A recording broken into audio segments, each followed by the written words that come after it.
Mala Kuruvilassery R government L P സ്കൂളിന്റെ പുതിയ കെട്ടിടത്തിന്റെയും സമീപത്തായി നിർമ്മിക്കുന്ന സ്റ്റേഡിയത്തിന്റെയും നിർമ്മാണ പുരോഗതികൾ MLA VR സുനിൽകുമാർ സ്ഥലം സന്ദർശിച്ച് വിലയിരുത്തി. 2025 സെപ്റ്റംബറിലാണ് പുതിയ സ്കൂൾ കെട്ടിട നിർമ്മാണത്തിന് 1,25 ലക്ഷം രൂപയുടെ ഭരണാനുമതി ലഭിച്ചത്. MLAയോടൊപ്പം മാള ഗ്രാമപഞ്ചായത്ത് പ്രതിനിധികളും ഉണ്ടായിരുന്നു.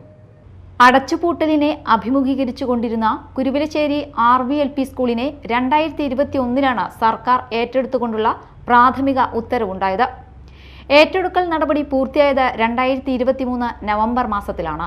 ഇതേ തുടർന്നാണ് സ്കൂളിനെ RV ഗവൺമെന്റ് LP സ്കൂൾ എന്ന് പുനർനാമകരണം ചെയ്യുകയും പുതിയ സ്കൂൾ കെട്ടിടവും അതിന് തൊട്ടടുത്തായി സ്റ്റേഡിയവും നിർമ്മിക്കുന്നതിനുള്ള നടപടികൾ ആരംഭിക്കുകയും ചെയ്തത്. 2025 സെപ്റ്റംബറിലാണ് പുതിയ സ്കൂൾ കെട്ടിട നിർമ്മാണത്തിന് 1,25 ലക്ഷം രൂപയുടെ ഭരണാനുമതി ലഭിച്ചത്. പുതിയ കെട്ടിടത്തിന്റെ നിർമ്മാണോദ്ഘാടനം നവംബറിൽ നടന്നു. നിർമ്മാണം പുരോഗമിച്ചുകൊണ്ടിരിക്കുന്ന സ്കൂൾ കെട്ടിടത്തിന് 3120 ചതുരശ്ര അടി വിസ്തീർണമുണ്ട്. നിർദ്ദിഷ്ട കെട്ടിടത്തിൽ 4 ക്ലാസ് മുറികൾക്ക് പുറമെ സ്റ്റാഫ് റൂം, ടോയ്ലറ്റ് റൂമുകൾ, പ്രവേശന കവാടം എന്നിവയും പദ്ധതിയിൽ ഉൾപ്പെടുത്തിയിട്ടുണ്ട്. ഒരു പഞ്ചായത്തിൽ ഒരു കളിക്കളം എന്ന കേരള സർക്കാർ പദ്ധതിയിൽ ഉൾപ്പെടുത്തിയാണ് 2025 ഓഗസ്റ്റ് 29 സ്റ്റേഡിയം നിർമ്മാണം ആരംഭിച്ചിരിക്കുന്നത്. MLAയുടെ ആസ്തി വികസന ഫണ്ടിൽ നിന്ന് 50 ലക്ഷം രൂപയും കായിക വകുപ്പിന്റെ 50 ലക്ഷം രൂപയും ഉൾപ്പെടെ മൊത്തം 1 കോടി രൂപയാണ് സ്റ്റേഡിയം പദ്ധതിക്ക് അനുവദിച്ചിട്ടുള്ളത്. Ground development, gallery, toilet cum change room, drain, fencing, അനുബന്ധ ഇലക്ട്രിക് പ്രവൃത്തികൾ എന്നിവ പദ്ധതിയുടെ ഭാഗമാണ്. MLAയോടൊപ്പം മാള ഗ്രാമപഞ്ചായത്ത് president PK Radhakrishnan, vice president Sini Benny, panchayat അംഗങ്ങളായ ലിൻസി ബിജു, സിമി ഭൂപേഷ് എന്നിവരും ഉണ്ടായിരുന്നു. രാമവിലാസം സ്കൂളിൻ്റെയും അതോടനുബന്ധമായിട്ടുള്ള സ്റ്റേഡിയത്തിൻ്റെയും പ്രവർത്തനങ്ങൾ വിലയിരുത്തുന്നതിന് വേണ്ടിയാണ് ഇവിടെ ഞങ്ങൾ എത്തിച്ചേർന്നിട്ടുള്ളത്. പ്രസിഡൻ്റായിട്ടുള്ള രാധാകൃഷ്ണനും വൈസ് പ്രസിഡൻറ്റും അതുപോലെ തന്നെ വാർഡ് മെമ്പർമാരും ഉൾപ്പെടെ ഉള്ളവരിവിടെ എത്തിച്ചേർന്നിട്ടുണ്ട്.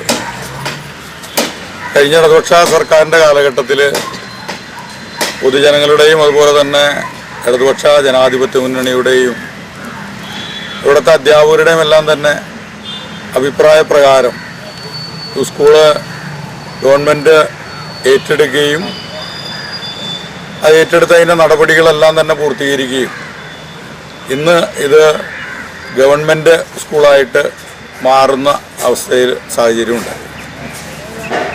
അന്ന് ആ വേദിയിൽ വെച്ച് ഞാനന്ന് പറയുകയുണ്ടായി, സ്കൂളിൻ്റേതായിട്ടുള്ള വികസന പ്രവർത്തനങ്ങൾക്ക് വേണ്ടി ആ വിദ്യാലയം അടിസ്ഥാന സൗകര്യങ്ങളോടുകൂടി തന്നെ ഏറ്റവും നല്ല രീതിയിൽ ഭൗതിക സാഹചര്യങ്ങൾ മെച്ചപ്പെടുത്തും എന്ന് ഉറപ്പ് നൽകുകയുണ്ടായിട്ടുണ്ട്.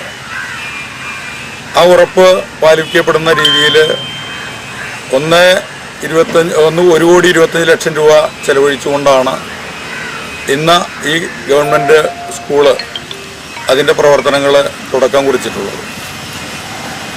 ഏറ്റവും നല്ല രീതിയിൽ അതിൻ്റെ പ്രവർത്തനങ്ങൾ ഇന്ന് തുടങ്ങിക്കഴിഞ്ഞു.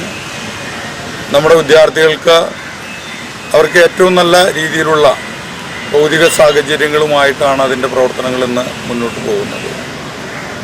അതോടൊപ്പം തന്നെ നമ്മുടെ മാള ഗ്രാമപഞ്ചായത്തിൽ അവിടുത്തെ യുവജനങ്ങൾ, വിദ്യാർത്ഥികളെല്ലാം തന്നെ കളിച്ചുകൊണ്ടിരുന്നത്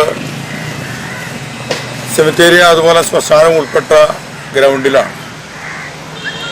അത് ഇസ്രായേൽ ഗവൺമെൻറ് ഇടപെട്ടുകൊണ്ട്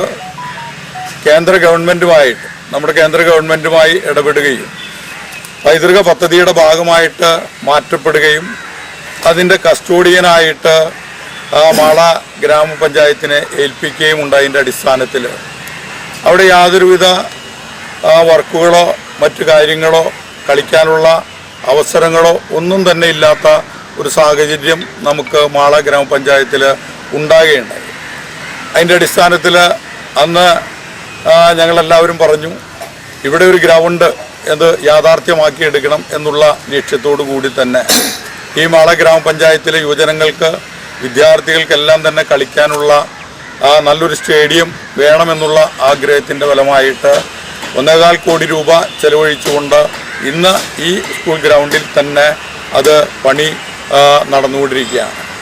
തീർച്ചയായിട്ടും ഇതിൽ വോളിബോളും ഫുട്ബോളും ഉൾപ്പെടെ കളിക്കാനുള്ള വേദികളുണ്ട്. അതുപോലെ തന്നെ ടോയ്ലറ്റ് സൗകര്യങ്ങളുണ്ട്, ഡ്രസ്സിംഗ് റൂമുകളുണ്ട്. അങ്ങനെ നമ്മുടെ ഈ ഗ്രാമത്തിന് അനുയോജ്യമായിട്ടുള്ള രീതിയിലേക്ക് ഒരു ഗ്രൗണ്ടിനെ പൂർണ്ണമായിട്ട് പണിതീർക്കുന്ന പ്രവർത്തനങ്ങൾ നടന്നുകൊണ്ടിരിക്കുകയാണ്. Media time Mala.